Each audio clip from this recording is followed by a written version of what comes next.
Magandang araw sa inyo mga mahal naming taga-subaybay. Muli, nandito tayo upang sagutin ang inyong mga katanungan sa pamagitan ng ating mahiwagang aklat. Ito yun. Itong ating mahiwagang aklat ay kaya nitong sagutin ang inyong mga katanungan dahil ito'y mas matindi pa sa chat GPT. Unang tanong natin ay mula kay Idol Chersin Fabregas. Ito ang sabi niya dito, good evening po, nasa libro niyo rin po ba yung matigas na puso? Sana matalakay ninyo sa susunod. Salamat po. Okay. Matigas na puso. Mayroon. Basahin natin dito sa 43. Ito. New version.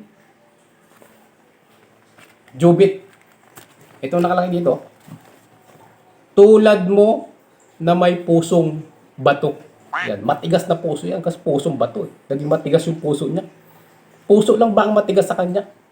Ito, tuloy pa natin ang pagbasa. Ang matigas mong damdamin, pati damdamin tumigas.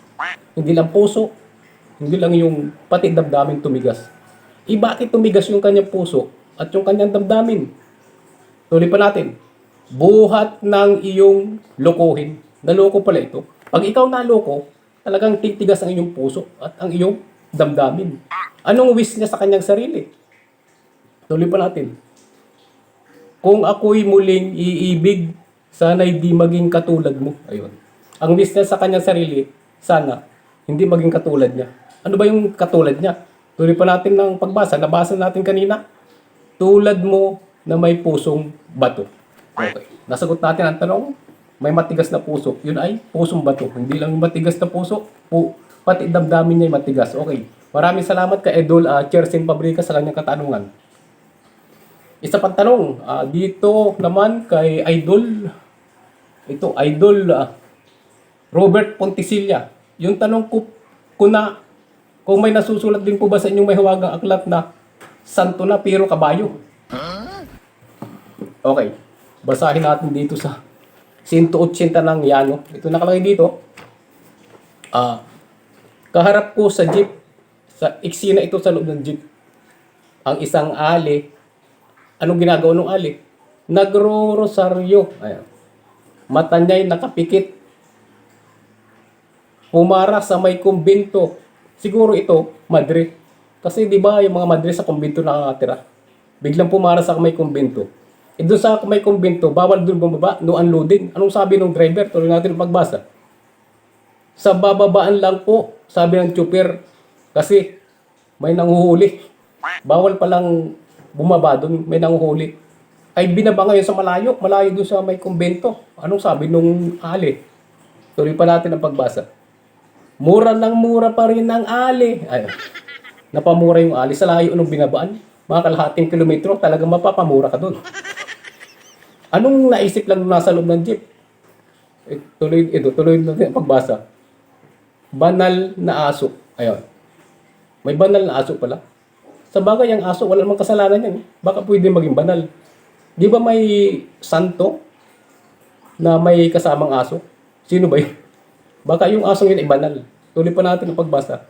Banal na aso, santong kabayo. Yan, nasagot natin ang tanong mula kay Idol Robert Pontisilla kung may santo na kabayo pa yun. Nakalagay dito, santong kabayo. Ngayon ko lang nalaman na may santong kabayo pala. Ano? Hindi totoo yan. At anong naisip lang nung nasa loob ng jeep? Ito, santong kabayo, natatawa ako. Hihihihi. Natawa lang yung nasa loob ng jeep. Maraming salamat kay Idol Robert Pontisilla sa kanyang katanungan. Laman natin dito sa ating mahiwagang aklat na may santo na kabayo at may banal na aso. Okay, maraming salamat sa inyong katanungan. Isa pang tanong, may nasusulat po ba dyan na nagpatuli? Dipukpok. Nagpatuli, dipukpok. Ha? Siyempre meron, hindi ito mawawalan. Kompleto itong ating aklat eh. Walang sinabi dito ang chat GPT. Ito nakalagay dito. 43 May. Ito. Aray. Ayan. Unang pukpok na paaray. Pangalawang pukpok. Aray naku. Ayan.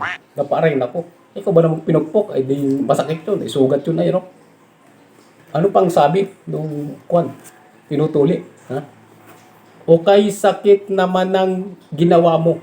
Masakit talaga yun, kasi sugat yun, di ba?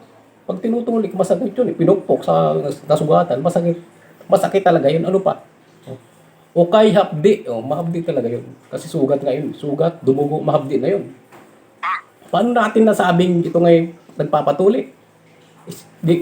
Sino bang sumulat nito? Ito, nakalagay dito. May. O, May, Mayo. Di ba pag Mayo, mga summer yan, nagpapatuli ang mga bata. May Rivera. O, Mayo. Nung tapos ng tuliin, anong nasabi nung patuli? Ito, tuloy natin pagbasa. Ayaw ko ng umaray. Hindi na aray, tapos na eh. Ba't maaray pa? Tapos na, di ba? Pagkalipas ng isang linggo, yung nagpatuli, anong naramdaman nung nagpatuli dito? Sibuyas, kamatis. Mga legit lang ang nakaalam ng kamatis. Sibuyas, kamatis na lang dito. Labanos, mustasa, sibuyas, kamatis. Oh, kamatis. Yung doon sa kamatis. Mga isang linggo yung nagpatuli, yun ang nangyari, kamatis. Okay? Okay. Maraming salamat sa inyong panonood. May pahabol pang tanong. Nakalagay dito. Paano na malalamang ubos na yung lumpiang Shanghai sa handaan? Paano? Okay, mabilis lang ang sagot natin dito dahil wala tayong oras. Paano malalamang ubos na ang lumpiang Shanghai sa handaan? Ito, nakalagay dito. Dito pala. Nilunok kong lahat. Ito siguro yung maliliit na lumpiang Shanghai. Nilunok. Nilunok lang. Anong nangyari nung nilunok ng lahat? Nilunok kong lahat at hindi nagtira. Ayun, ubos na.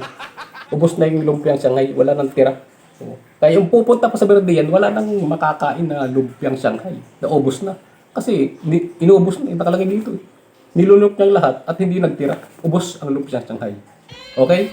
Maraming salamat sa inyong mga tagapanood, sa inyong aking mga taga-subaybay. Muli, kung kayo may katanungan, huwag kayong mahihiyang magtanong.